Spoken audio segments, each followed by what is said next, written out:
Bonjour mes amis, voici un nouvel épisode de Nostalgie et aujourd'hui je vais vous faire découvrir ou redécouvrir les abattoirs de Shanghai 1933. Un bâtiment situé dans l'ancienne concession internationale, plus précisément la partie américaine. Aujourd'hui considéré comme un grand exemple d'architecture Gotham Déco en verre et en acier comme l'un des derniers bâtiments de ce style architectural dans le monde. Cette architecture a été pensée comme une arène romaine pour faciliter la circulation des animaux. Il faut savoir qu'étaient abattus par jour plus de 1000 animaux, que ce soit des porcs, des bœufs ou des moutons. C'était le plus grand abattoir d'Asie. Des escaliers imbriqués les uns dans les autres et les 26 ponts aériens de largeur variable qui relient les zones extérieures au noyau circulaire qui donnent à l'édifice une qualité spatiale. Ce bâtiment a été réalisé par des architectes anglais et ils ont fait venir toutes les matières premières d'Angleterre pour faire ce béton armé.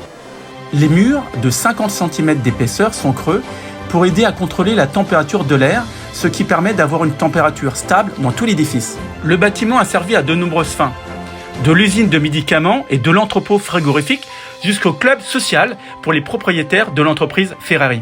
Ces grandes rampes d'accès nous permettent d'imaginer tout ce bétail qui pouvait accéder à ce bâtiment. Le sol est rugueux pour éviter que le bétail glisse, même sur des sols recouverts de sang.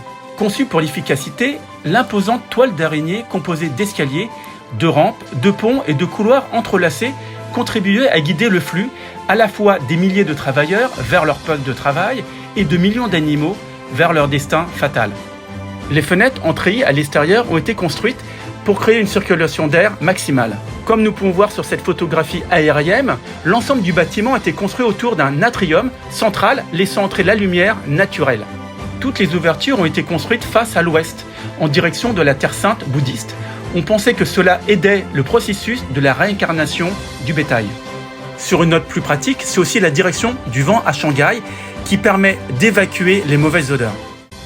Eh bien, nous arrivons à la fin de Nostalgie. N'hésitez pas à venir avec votre appareil photo, prendre des photos noir et blanc car les contrastes sont magnifiques et vous verrez, vous allez faire des photos, ça sera une tuerie.